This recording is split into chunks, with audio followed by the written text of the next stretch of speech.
ಭಾಲ್ಕಿ ತಾಲೂಕಿನ ಭಾಗ್ಯನಗರ ಗ್ರಾಮದಲ್ಲಿ 7ನೇ ತಾರೀಕು ಡಿಸೆಂಬರ್ 7 ಶನಿವಾರ ದಿನದಂದು ಗ್ರಾಮ ದೇವತೆ ಬೀರಲಿಂಗೇಶ್ವರ ದೇವರ 22ನೇ ಜಾತ್ರಾ ಮಹೋತ್ಸವ ಮತ್ತು ದಾಸಶ್ರೇಷ್ಠ ಭಕ್ತ ಕನಕದಾಸರ 537ನೇ ಜಯಂತಿ ಕಾರ್ಯಕ್ರಮ ಜರುಗಲಿದೆ ಎಂದು ಮುಖಂಡ ಕೆಡಿ ಗಣೇಶ್ ಅವರು ಮಾಹಿತಿ ನೀಡಿದರು. ತಾಲೂಕಿನ ಭಾಗ್ಯನಗರ ಗ್ರಾಮದಲ್ಲಿ ಕಾರ್ಯಕ್ರಮದ ವಾಲ್ ಪೋಸ್ಟರ್ ಮತ್ತು ಪ್ರಚಾರ ವಾಹನಕ್ಕೆ ಚಾಲನೆ ನೀಡಿ ಅವರು ಮಾತನಾಡಿದರು.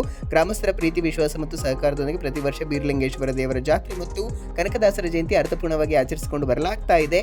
ಈ ಬಾರಿಯೂ ಅದ್ದೂರಿಯಾಗಿ ಆಚರಿಸಲು ಸಿದ್ಧತೆ ಮಾಡಿಕೊಳ್ಳಲಾಗ್ತಾ ಇದೆ. ಜಹೀರಾಬಾದ್ ತಾಲೂಕಿನ ಮಲ್ಲೇಗಿರಿ ಹಾಗೂ ದಗಲ್ಮಟ್ಟಿ ಆಶ್ರಮದ ಪೀಠಾಧಿಪತಿ ಡಾಕ್ಟರ್ ಬಸವಲಿಂಗ ಅವಧೂತರು ಪೂಜ್ಯರ ಪ್ರವಚನ ನೆರವೇರಲಿದೆ. ಜೊತೆಗೆ ಈ ಒಂದು ಸಮಾರಂಭಕ್ಕೆ ಅನೇಕ ಗಣ್ಯರು ಸಾಕ್ಷಿಯಾಗಲಿದ್ದಾರೆ. ಸುತ್ತಮುತ್ತಲಿನ ಗ್ರಾಮಸ್ಥರು ಕೂಡ ಹೆಚ್ಚಿನ ಸಂಖ್ಯೆಯಲ್ಲಿ ಭಾಗವಹಿಸಬೇಕೆಂದು ಮನವಿ ಮಾಡಿದ್ರು. ಮಹಾಪ್ರಸಾದ ಸೇರಿದಂತೆ ವಿಶೇಷ ಕಾರ್ಯಕ್ರಮಗಳು ನಡೆಯಲಿದೆ. ಈ ಕುರಿತು ಮಾಹಿತಿ ನೀಡಿದ್ರು. ಪ್ರಮುಖರಾದ ಕಂಟೆಪ್ಪ ಅಂಬುಲ್ಗೆ, ಬಾಬುರಾವ್ ರಾಯಗೊಂಡ, ಬಸಪ್ಪ ಅಂಬುಲ್ಗೆ, ಲೋಕೇಶ್ ಕುಮಾರ್ ಚಿಂಚೋಳೆ, ಧೂಳಪ್ಪ ಜವಾಡೆ, ಸಂಜುಕುಮಾರ್ ರಾಯಗೊಂಡ, ರಮೇಶ್ ಕಶ್ಯಪ್ನೋರ್, ಬಾಬುರಾವ್ ಜಬಾಡೆ, ಈರಪ್ಪ ಗುಗ್ಗೆ, ಅದೇ ರೀತಿ ನಾಗರಾಜ್ ಚನ್ನಪ್ಪನೋರ್, ನೀಲ್ಕಂಠ ರಾಯಗೊಂಡ, ಉಮೇಶ್ ರಾಯಗೊಂಡ, ಯಲ್ಲಲಿಂಗ್ ಅಂಬುಲ್ಗೆ, ನವನಾಥ್ ಮುದಾಳೆ, ಬಾಬುರಾವ್ ಬಳತೆ, ಬಸಪ್ಪ ಕುಮಾರ್ ಚಿಂಚೋಳೆ, ಕುಪೇಂದ್ರ ಕುಮಾರ್ ಚಿಂಚೋಳೆ, ಶಾಂತಕುಮಾರ್, ಆನಂದ್, ಕನಕದಾಸ್, ದೀಪಕ್, ಯಲ್ಲಲಿಂಗ್, ಗುಂಡಪ್ಪ ಸೇರಿದಂತೆ ಹಲವರು ದೇಶದ ಕ್ರಾಂತಿವೀರ ನೋಡೋ ನಮಗಾಗಿ